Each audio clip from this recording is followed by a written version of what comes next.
कन्या राशि वालों, आप सभी का बहुत बहुत स्वागत है कन्या मंथन भिंड यूट्यूब चैनल में।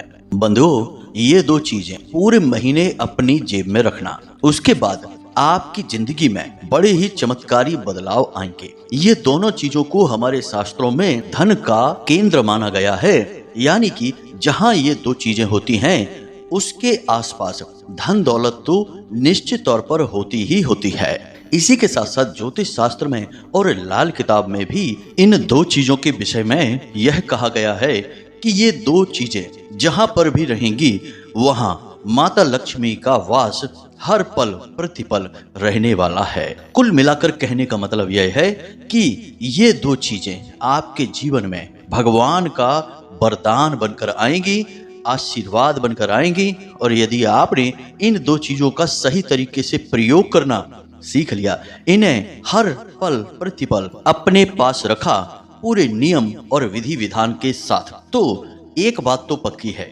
कि आपके जीवन से धन की हर प्रकार की समस्या गायब होने वाली है। आप अपनी आंखों के सामने पैसे रुपए की बरसात होते अपने जीवन में स्वयं देखेंगे। कुछ ही दिनों में आपके कर्जे चुकने शुरू हो जाएंगे, आपकी आमदनी बढ़ती चली जाएगी और दिन दूनी रात चौगनी तरक्की करते हुए आप अपने जीवन को स्वर्ग के समान सुंदर बना पाएंगे। तो जयकारा बोलो माता रानी का, जगत माई महामाई माँ भद्रकाली की जय बोलो, माता रानी के सांचे दरबार की जय बोलो। बंधुओं, अब आप यह जरूर सोच रहे होंगे कि आखिर ये दो चीजें कौन हैं और इनका काम करने का तरीका क्या है और इस बात की गारंटी क्या है कि ये दो चीजें आपके जीवन में पैसे की बरसात कराएंगी, आपके जीवन की दुख और तकलीफों को मिटा देंगी और जीवन को स्वर्ग के समान सुंदर बनाएगी। तो बंधुओं, हम आपको बता दें कि इन दो चीजों के विषय में अब तक आपको शायद इसलिए किसी ने नहीं बताया क्योंकि जो शक्तिशाली क्रियाएं होती हैं, जो सचमुच में काम करने वाली चीजें होती हैं, उनके बारे में जानते तो बहुत सारे लोग हैं, परंतु बताते इसलिए नहीं हैं क्योंकि इन चीजों की मर्यादाएं होती हैं। और कुछ चीजों की मर्यादाएं इस प्रकार की होती हैं कि जितना उन्हें गुप्त रखा जाएगा उतना ही उनका बल बढ़ता चला जाएगा। इसी के साथ साथ दूसरा कारण यह भी है कि लोग इन चीजों को बताने के बदले में मोटी मोटी रकम, हजारों लाखों रुपए दूसरों से फीस के तौर पर मांगते हैं। इसी से उनका व्यापार चलता है और ये चीजें काम भी करती हैं, तो लोग हंसी खुशी बदले में पैसे भी दे देते हैं। शायद इसी वजह से अब तक आपको इन दो चीजों के बारे में किसी ने कुछ भी नहीं बताया है। तो अब आज समय आ चुका है, अब आपका भाग्य परिवर्तन होगा। माता रानी ने आपके जीवन में बदलाव लाने के लिए एक सुनहरा अवसर आपको इस कार्यक्रम के माध्यम से दे दिया है। तो अब आपको करना यह है कि आने वाले इस सौभाग्य का, माता रानी की विशेष कृपा और आशीर्वाद का स्वागत करना है और इस कार्यक्रम को अंत तक पूरे मन के साथ और भक्ति भाव के साथ देखना है। क्योंकि बंधुओं, जब दिव्य शक्तियां हमारा साथ देने के बारे में सोचती हैं और हमारे जीवन में बदलाव लाने के लिए हमारे जीवन में कुछ विशेष परिस्थितियों का निर्माण करती हैं, किसी विशेष व्यक्ति को माध्यम बनाकर भेजती हैं, तब यह हमारा धर्म बनता है कि हम इन बातों को समझें, इनकी गहराई, इनके महत्व और इनके प्रति अपने मन में भाव भी रखें। क्योंकि ये दिव्य शक्तियां हैं, इनकी कृपा बड़े भाग्यवान लोगों को प्राप्त हो पाती है और जो अभागे, दुर्भाग्यशाली या यूं कहे कि मूर्ख लोग होते हैं जो इन बातों को नहीं समझते हैं, दिव्य शक्तियों का अपमान कर देते हैं, निरादर कर देते हैं। तो एक बार जो दिव्य शक्तियों ने अपना हाथ छुड़ाया और आगे बढ़ गई तो फिर जीवन भर सिवाय तड़पने के, परेशान होने के, व्याकुल रहने के कुछ भी नहीं मिलता है। इसीलिए बंधु, हम आपसे कह रहे हैं कि आपको इस कार्यक्रम को अंत तक अवश्य देखना है। माता रानी की इस कृपा और आशीर्वाद का सम्मान अवश्य करना है। ऐसी गलती या यूं कहें कि पागलपन या मूर्खता मत करना कि इस कार्यक्रम को बीच में ही छोड़कर चले गए। अब एक और बात यहाँ पर हम बता दें आपको कि हम सारी बातें आपको नियम, विधि विधान और संस्कारों के साथ बताने वाले हैं। तो हो सकता है कि कार्यक्रम थोड़ा सा लंबा हो जाए, परंतु आपको पूरे धैर्य का परिचय देना है और शांति के साथ मन में भाव रखते हुए इस कार्यक्रम को देखना है। बिल्कुल भी चंचलता नहीं, व्याकुलता नहीं और जल्दबाजी नहीं। यदि आप कोई दूसरा कार्य कर रहे हैं तो ऐसे में इस कार्यक्रम को ना देखें। काम को समाप्त करने के बाद ठंडे दिमाग से, फुर्सत से इस कार्यक्रम को देखें, क्योंकि यह कार्यक्रम आपके जीवन को बदलने की दम रखता है। और ऐसे महत्वपूर्ण और ज्ञानवर्धक कार्यक्रम रोज रोज नहीं बनते हैं। दिव्य शक्तियों की कृपा और आशीर्वाद से ही ऐसे कार्यक्रमों का निर्माण होता है। तो ऐसे में तो आप कम से कम समय निकाल ही सकते हैं। अब यदि इतने पर भी आपको हमारी बातें समझ नहीं आ रही हैं, आपको लगता है कि फटाफट से चीजों के बारे में बता देते हैं और जल्दी से उपयोग के तरीके समझा दें, यानी कि अभी भी आपके मन में जल्दबाजी और चंचलता का भाव है, तो हम आपसे कहेंगे कि आपके लिए यह कार्यक्रम नहीं बना है। इसे इसी समय छोड़कर आप जा सकते हैं। कॉमेडी वीडियो देखिए या फिर गली मोहल्ले में नुक्कड़ पर बैठकर गप्पे हाँकिए, आपके लिए वही ठीक रहेगा। अभी आप ज्ञान प्राप्त करने के लिए तैयार नहीं हुए हैं। तो उम्मीद है बंधुओं कि आप हमारी बातें, हमारी भावनाएं सब समझ चुके हैं। कार्यक्रम में अंत तक अवश्य ठहरेंगे। जिन्हें सचमुच में कुछ करना है वे तो निश्चित तौर पर रुकेंगे। तो चलिए बंधुओं, माता रानी को याद करते हैं और इस कार्यक्रम की शुरुआत करते हैं, क्योंकि यही सबसे शुभ और सर्वोत्तम शुरुआत होती है। तो कमेंट बॉक्स में पूरे भक्ति भाव के साथ माता रानी को याद करते हुए लिख डालिए, जय माँ भद्रकाली कृपा करो, जय माँ लक्ष्मी कृपा करो। माता रानी की आपके ऊपर पूरी कृपा होगी, हमें पूर्ण विश्वास है। इसी के साथ साथ बंधुओं, आप यदि इस चैनल कार्यक्रम पर पहली बार आए हैं तो आप इस चैनल को सब्सक्राइब करना बिल्कुल ना भूलें, क्योंकि YouTube पर सबसे श्रेष्ठ और सचमुच में कार्य करने वाला जो ज्ञान है वह हम आपके लिए लेकर आते हैं, जो हमारे निजी जीवन के अनुभवों पर आधारित होता है, माता भद्रकाली की अनुभूतियों पर आधारित होता है और गहरी साधनाओं में प्राप्त विशेष ज्ञान और मार्गदर्शन से सराबोर होता है। यानी कि ज्ञान की पराकाष्ठा और चरम सीमा और शुद्धता यहीं पर आपको मिलेगी। बाकी लोग हमको नकल कर करके तो उल्टे सीधे तमाम कार्यक्रम बनाते ही रहते हैं। शुद्ध ज्ञान चाहिए आपको तो आप इस चैनल को इसी समय सब्सक्राइब कर लें और हमारे और माता रानी की दिव्य परिवार के सदस्य बन जाएं। चलिए बंधुओं, जल्दी से चैनल को सब्सक्राइब करते हैं, फिर आगे बढ़ते हैं। तो बंधुओं, अब ध्यान से सुनिए। जीवन में यदि कहीं तकलीफ है, दुख दर्द परेशानियां हैं, तो एक बात तय है कि जरूर कहीं ना कहीं किसी न किसी प्रकार से खामियां भी हैं। कुछ न कुछ ऐसी बातें हैं जो आपके जीवन में इन नकारात्मक चीजों को आकर्षित कर रही हैं। याद रखिए कि जीवन में जो दुख तकलीफ और परेशानियां होती हैं वे बीमारियों की तरह होती हैं। अगर हमारे शरीर में कोई बीमारी है तो निश्चित तौर पर हमारी जीवन शैली, हमारे खान पान और हमारे व्यवहार में कहीं ना कहीं कुछ न कुछ खामी जरूर है। तो हमें उन खामियों को मिटाना होगा, तब बीमारी से मुक्ति प्राप्त होगी। वरना केवल इलाज लेने मात्र से तो कुछ समय की राहत मिलेगी, फिर वैसी ही स्थिति बन जाएगी। कहने का मतलब यह है कि आपको अपने जीवन को पूर्ण रूप से शुद्ध और सकारात्मक करना होगा, फिर आपके ऊपर चीजें और क्रियाएं और भगवत कृपा कार्य करना शुरू करेगी। अब आप यह कैसे करेंगे, जरा ध्यान से सुनिए। आपको अपने जीवन में 3 नियम हैं जो हमेशा अटल विधान के रूप में मानकर चलने चाहिए, जिससे आपके जीवन में शुद्धता का भाव उत्पन्न होने लगता है, नकारात्मकता कमजोर पड़ने लगती है। तो वे 3 कार्य कौन से हैं, जरा ध्यान से सुनिए। सबसे पहला कार्य कि आपको अपना स्वभाव कुछ इस प्रकार का बनाना है कि आपकी बातों में, आपके व्यवहार में, आपके चाल चलन में बड़ा ही विनम्र और प्रेमी स्वभाव उत्पन्न हो जाए। आपके मन में और आपके जीवन में कितनी तकलीफें चल रही हैं, यह आपकी समस्या है, आपको उससे जूझना होगा। दुनिया पर क्रोध करने से, चिड़चिड़ापन दिखाने से, उल्टी सीधी बातें बोल देने से आपका कुछ भला नहीं होगा, बुरा ही होगा। दुनिया आपकी ओर नकारात्मकता ही भेजेगी, यानी कि गलत भाव गलत चीजों को ही आकर्षित करेंगे। यानी स्वभाव पर नियंत्रण, यह आपको बहुत जरूरी है, सीखना ही चाहिए। आपके स्वभाव में 3 बड़ी कमियां हैं। पहली कमी कि आप जिससे जुड़ते हैं बहुत जल्दी भावुक हो जाते हैं और दिल से रिश्ता बना लेते हैं, यह पहली कमी है। किसी से भी इतनी जल्दी दिल का रिश्ता नहीं बनाते हैं, अपने राज, अपनी भविष्य की योजनाएं नहीं बताते हैं।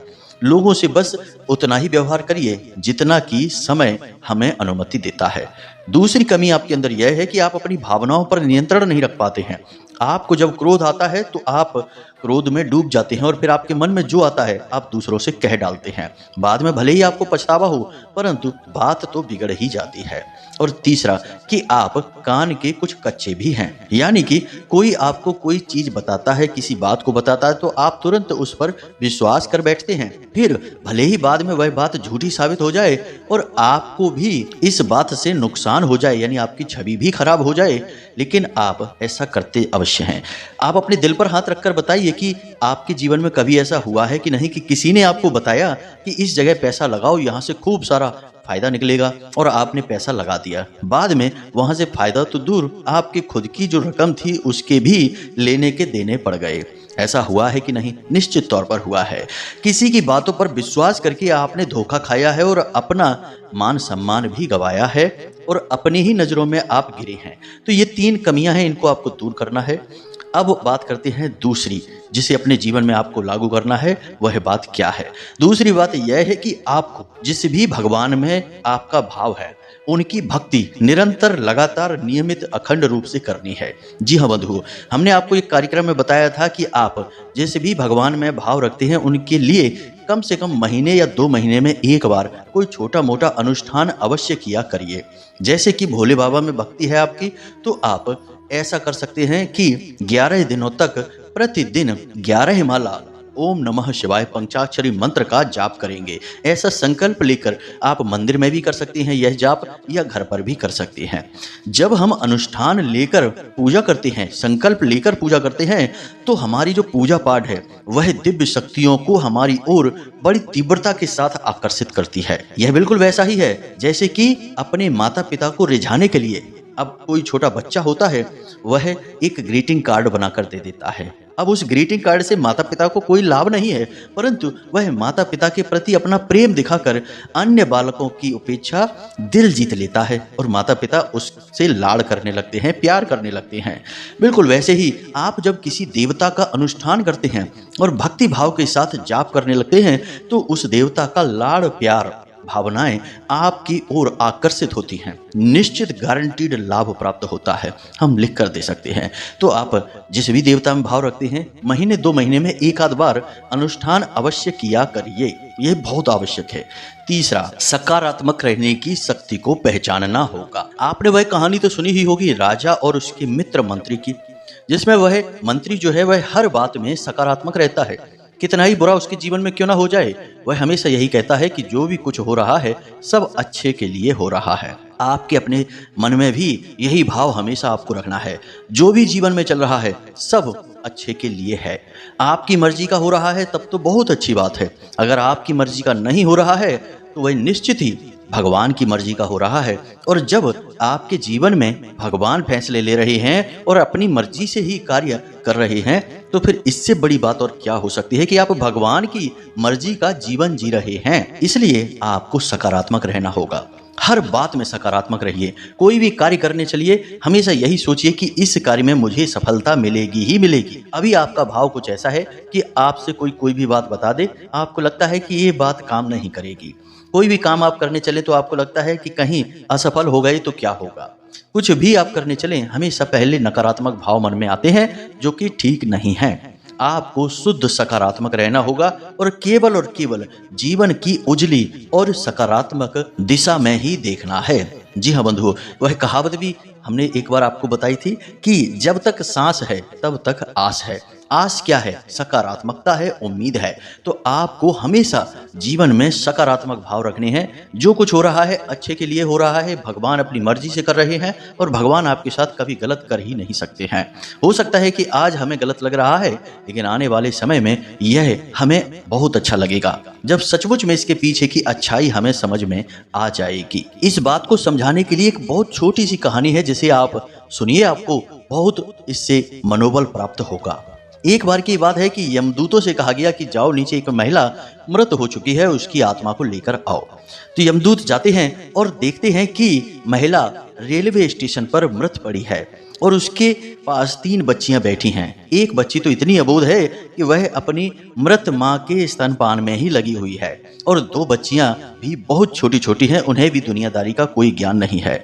यमदूत ने जब उस महिला को और उन बच्चियों को देखा तो उससे रहा नहीं गया, उसे बहुत दया आई और वह यमराज के पास गया और बोला, महाराज प्रभु, हमसे ऐसा काम न कराइए, इस महिला की बच्चियां बहुत छोटी हैं, इन्हें जीवन दान दे दीजिए, नहीं तो बेचारी ये भी मारी जाएंगी। यमराज ने कहा कि मूर्ख, तूने विधि के विधान में टांग अड़ा दी है, तुझे उस महिला को यहाँ लेकर आने के लिए भेजा गया था और तू खाली हाथ चला आया।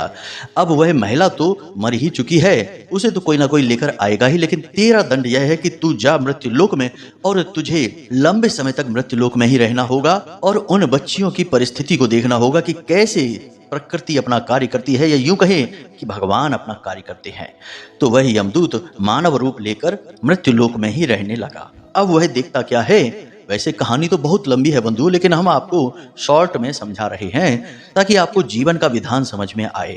तो अब वह देखता क्या है कि उस मृत महिला के पास भीड़ इकट्ठी हो जाती है और एक दंपत्ति उस अबोध बालिका को उठा लेते हैं, जो कि उस शहर के बहुत रईस इंसान थे, लेकिन उनके पास कोई बच्चे नहीं थे, यानी कि वे संतानहीन थे। उस बच्ची को देखते ही उस महिला के मन में मातृत्व उमड़ जाता है और वह उस बच्ची को उठाकर अपने सीने से लगा लेती है। इसी प्रकार उसी भीड़ में एक संत भी खड़े थे, उनके मन में भी भाव उत्पन्न होते हैं, तो एक बच्ची को संत अपने साथ रख लेते हैं और उसे ईश्वर का ज्ञान देना शुरू कर देते हैं।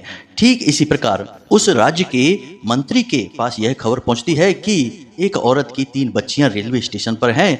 2 बच्चियों को तो लोगों ने गोद ले लिया, एक रह गई है, तो मंत्री जी उस छोटी सी बच्ची को गोद ले लेते हैं।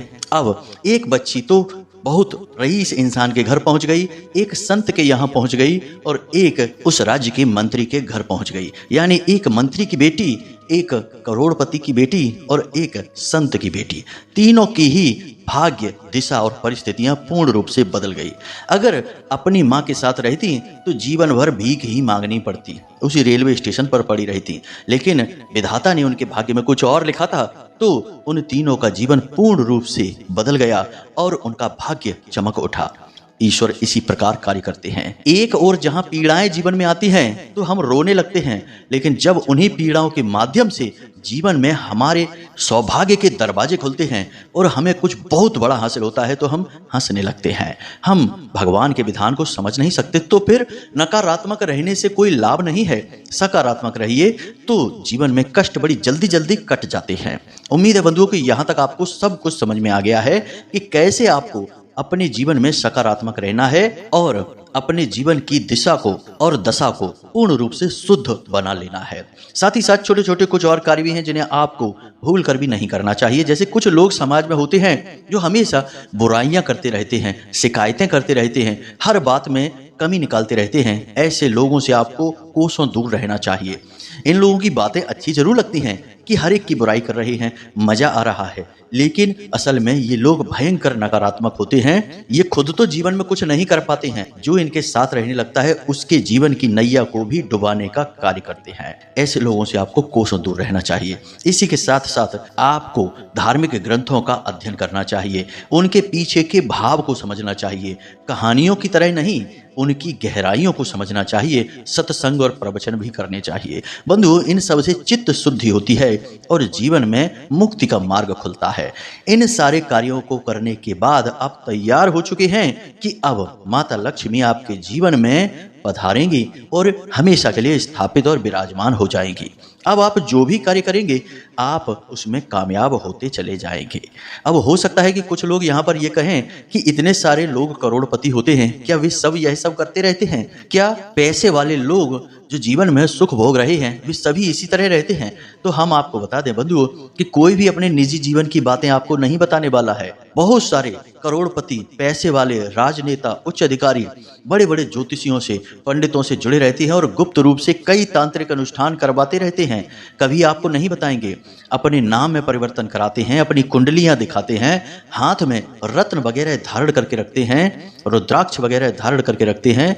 ऐसा क्यों करते हैं? किसी विशेष दिन पर कोई विशेष रंग का ही लिबास पहनते हैं। यहाँ तक कि अपना घर और अपनी गाड़ियों तक के नंबर ज्योतिषियों की सलाह से ही निकलवाते हैं। ऐसा क्यों करते हैं? क्योंकि वे इसी तरीके से तो पैसे वाले बने हैं। खाली मेहनत करने से और काम करने से ही यदि लाखों करोड़ों की दौलत मिलती, माता लक्ष्मी का साथ मिलता, तो हर एक मजदूर करोड़पति होता, हर एक लेबर करोड़ों में खेल रहा होता और गधा जंगल का राजा होता। जी हाँ बंधुओं, लेकिन यह सच नहीं है। तो बंधुओं, यहाँ तक सारी बातें जो हमने आपको बताई हैं, वे इसलिए बताई हैं ताकि जो चीजें अब हम आपको बताने जा रहे हैं, उनको काम करने के लिए एक सही वातावरण का निर्माण हो सके। वरना चीजें तो एक बार में बताई भी जा सकती हैं और उन्हें प्रयोग कर लो जल्दी जल्दी से, लेकिन काम नहीं करेंगी। ये बिल्कुल दवा की तरह होती है, जब तक परहेज नहीं करेंगे दवाओं का सही असर नहीं होगा।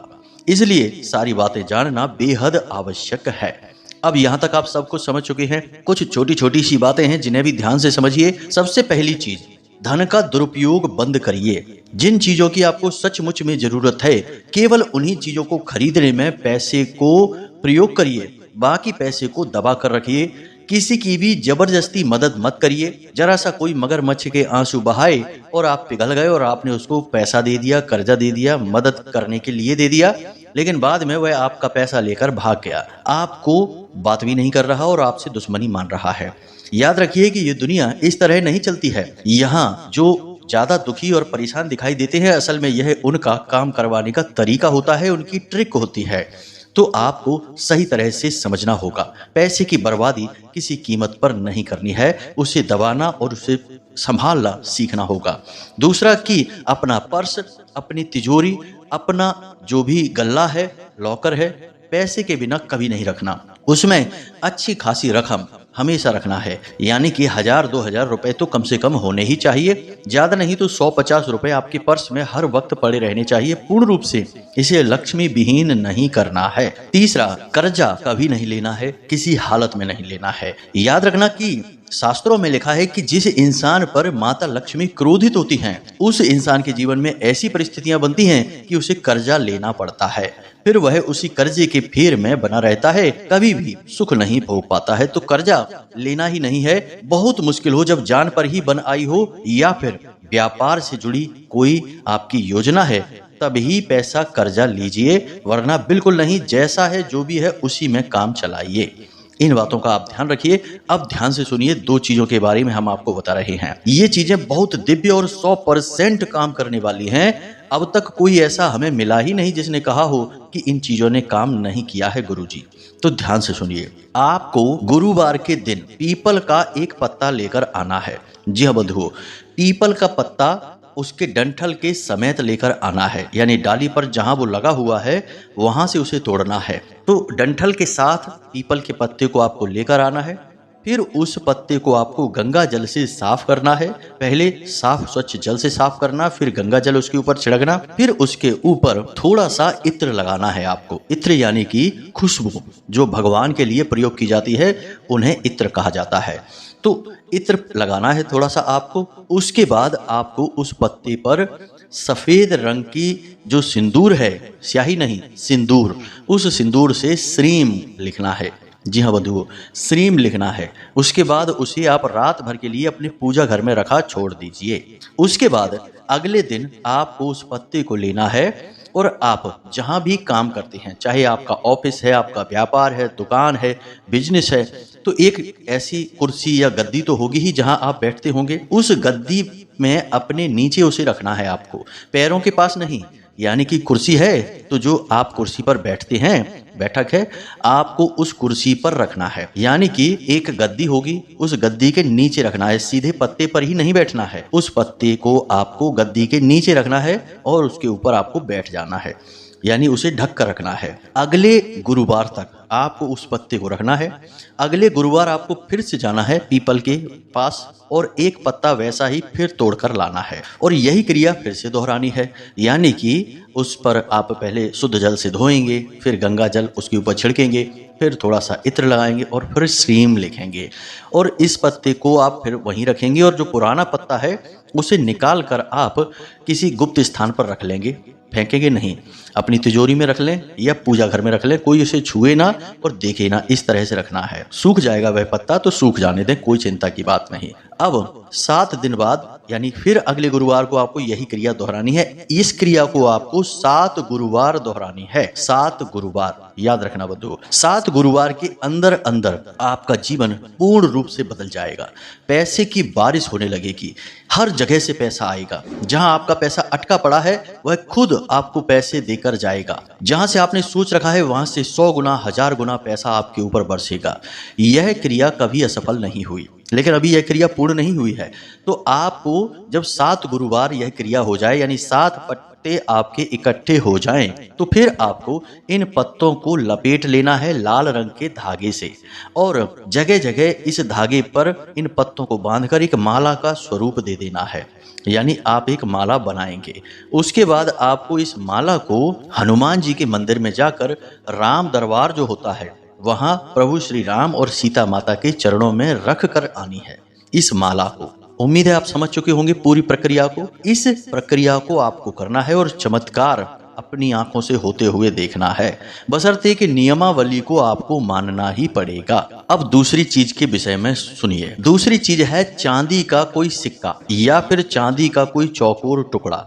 इसे आप हमेशा अपने पर्स में रखिए, किसी को भी दिखाना नहीं है, छुपा कर रखना है। याद रखना कि पर्स आपको चमड़े का यानी लेदर का नहीं होना चाहिए।